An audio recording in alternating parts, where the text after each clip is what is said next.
This is your News Source Evening Bulletin for today, Friday, the 8th day of March in the year 2019. Here is what we're tracking tonight.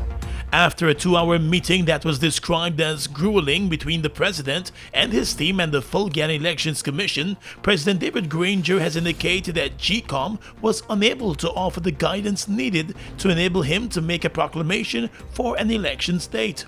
In a statement just after the meeting, the President said as far as the government is concerned, it did not receive the guidance needed to enable an election proclamation. But we have kept the door open and we have asked the Guyana Election Commission to go back to the drawing board to examine how quickly and how easily they could arrive at a consensual position, merge the various approaches, ensure that the preparations for elections, which have already started, continue, and that we could have an agreement as quickly as possible. So as far as the government side is concerned, this has been productive, it has been edifying, and we feel that we have the basis for moving quickly towards having elections in Guyana.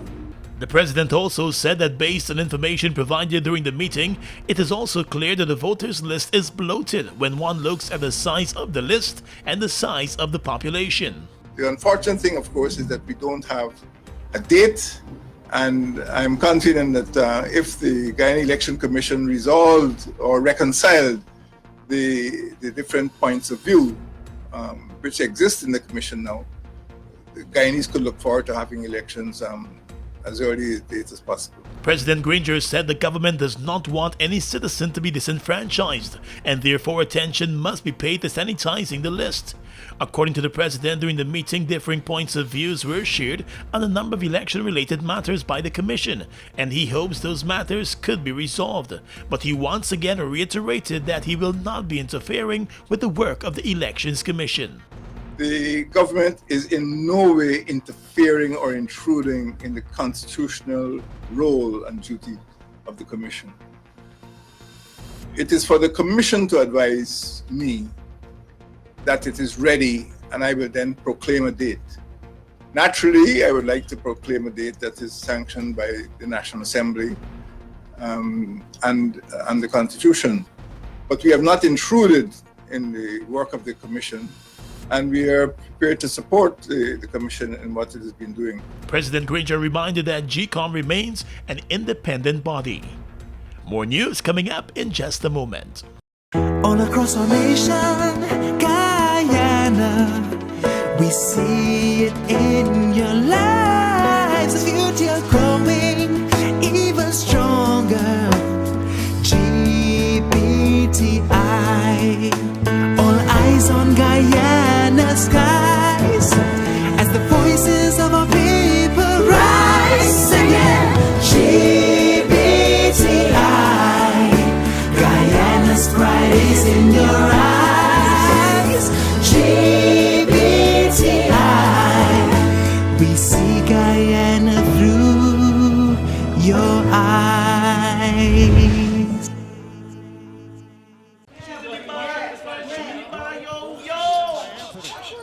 Hello, baby.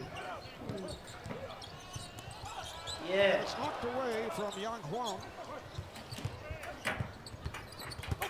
Yo, why you gotta get away from your credit, buddy? I recommend that you from blah blah. Let me watch the game. But it's not you that buy back the credit when it's done.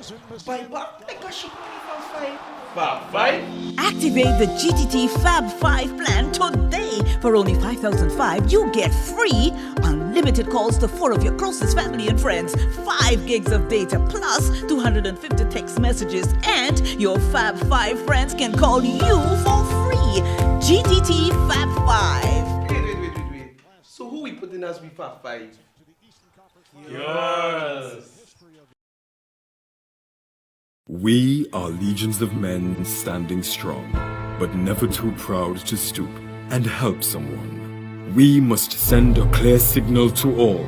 Do right, walk in upright ways, knowing that's what being a man is all about. And ever aware that things will only get worse when good men do nothing. Stand strong, Be the one to live right. Welcome back. Two probes into the deaths of 3 children who were cancer patients at a Georgetown hospital have found that the deaths were caused by the incorrect mode of administration of one of the cancer treatment drugs administered to the children. One of the investigations was conducted by the Georgetown hospital itself, while the other probe was an independent probe that was convened by the Ministry of Public Health. The teams which probed the tragic deaths found that the drug vincristine was administered to the children through the spine rather than through their veins. It was another cancer treatment medication that should have been administered through the spine. The probes also found that it was the same medical team of doctors that attended to the 3 children and treated them with the vincristine drug.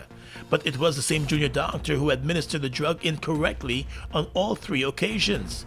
The Director of Medical Services at the Georgetown Hospital, Dr. Fawcett Jeffrey, in his report found that human deficiencies and systematic challenges contributed to the demise of the 3 children. When you're going to treat a patient, there are protocols that you need to follow. There are roadmaps that you need to follow when you're going to administer any form of medical attention to a patient.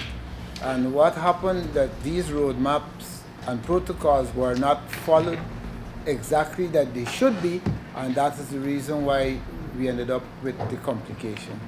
The independent probe was led by Chief Medical Officer Dr. Shamdeo Prasad, and his team found that the Georgetown Hospital's protocols for the delivery of chemotherapy to children were not adhered to. The independent probe team has also put forward a number of recommendations to strengthen the system at the Georgetown Hospital and to prevent any reoccurrence. At a press conference today, chairperson of the Georgetown Hospital, Cassandra Alves, said that now that the probes have been completed and the reports shared with the hospital, the full board of the hospital will study the findings of the probes, as well as the reports from the hospital itself. Throughout both investigations, officials from the Ministry of Public Health, the Board of Directors, and the administration of the Georgetown Public Hospital Corporation interacted with the relatives of the 3 children and officially informed them today on the findings of the investigations. The Ministry of Public Health, the Board of Directors, the administration and staff of GPHC deeply regret and formally apologize for this incident, which resulted in the passing of young Kerwin, Roshni, and Sharizer. The GPHC will shortly commence the process of initiating action following the findings of these 2 reports. The Deputy Chief Medical Officer, Dr. Karen Gordon Campbell, said that the investigative team also found that the senior doctors in the pediatric department were also working in several other departments and did not adequately supervise the junior doctor who administered the medication. The doctors who treated the children were sent on administrative leave since the probe into the incident started. And the administrative leave continues as their fate will be decided on soon. Let's tell you now that a new U.S. ambassador to Guyana, Sarah Ann Lynch, has arrived in the country and is expected to present her credentials soon to President David Granger. Having gained the approval of the U.S. Congress, the new ambassador was recently sworn in at the State Department in Washington. She arrived in Guyana on Thursday evening.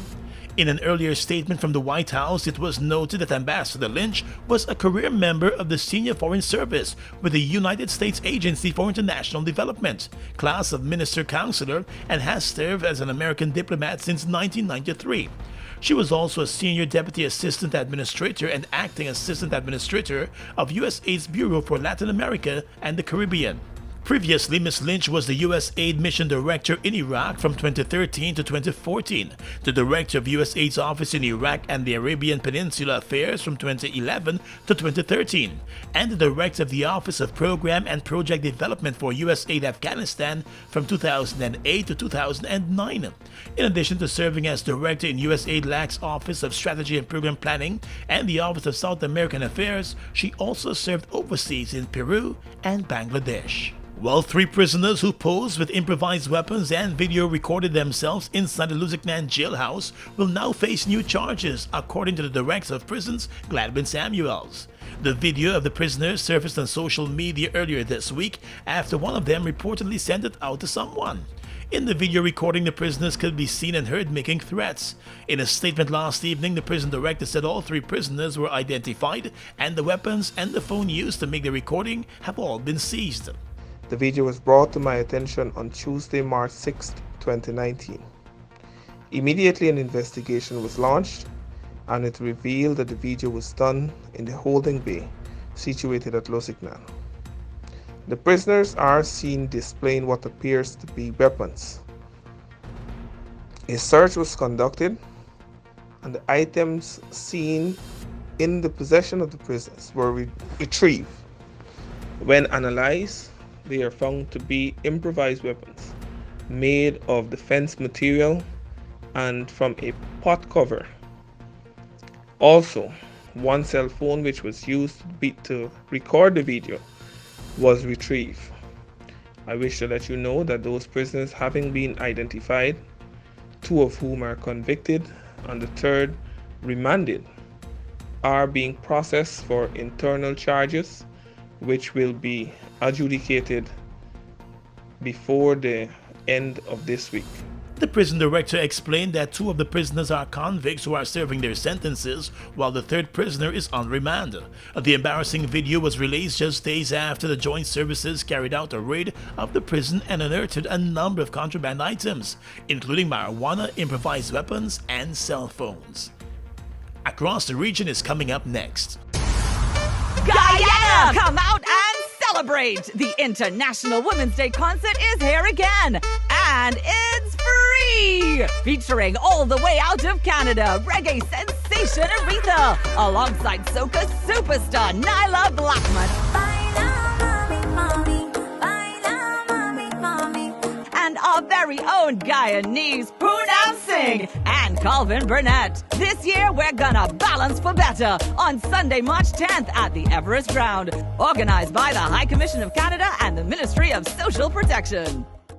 As a luxury mechanic, I'm often asked, what gas should I use in my expensive vehicle? In other countries, you have regular and mid-grade gasoline known as 87, 89, and premium gasoline known as octane 93 to 95. For affordable, high-quality fuel, performance and high mileage, visit Guy Oil today. Choose Guy Oil Super 95. Guy Oil, we are everywhere.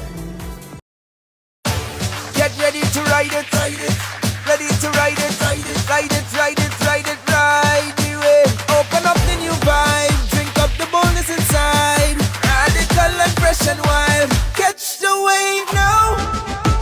Ride bold, ride fresh, ride strong, come on, ride the wave. Taste the action, satisfaction, perfection. Wave, wave, wave, wave,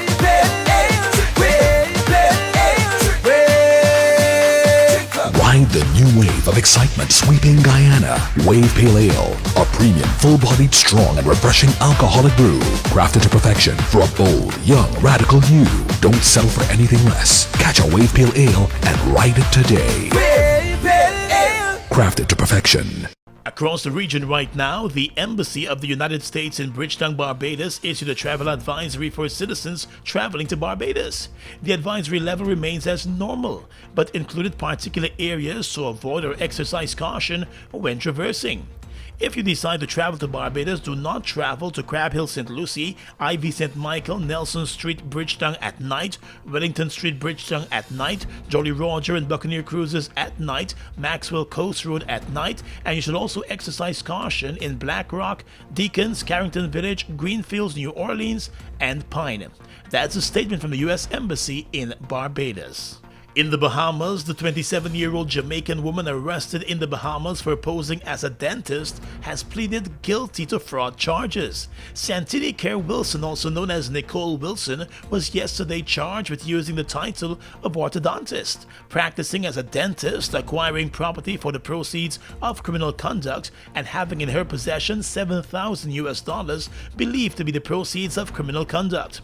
Wilson was said to be operating from an office charging unknowing clients $510 for services rendered. She has been fined just under $7,000 and ordered to repay the complainants or face jail time. And finally tonight, international news. Schools and workplaces in Venezuela were closed today as an electricity blackout continued into a second day. The power cuts, which started on Thursday afternoon, have been caused by issues at a major hydroelectric plant. The government of President Nicolas Maduro has blamed the opposition, accusing them of sabotage. It comes amid rising tensions over opposition efforts backed by the US and some Latin American countries to remove Mr. Maduro from power. Commuters in Caracas were plunged into an almost complete darkness during rush hour on Thursday before the blackout extended to other areas.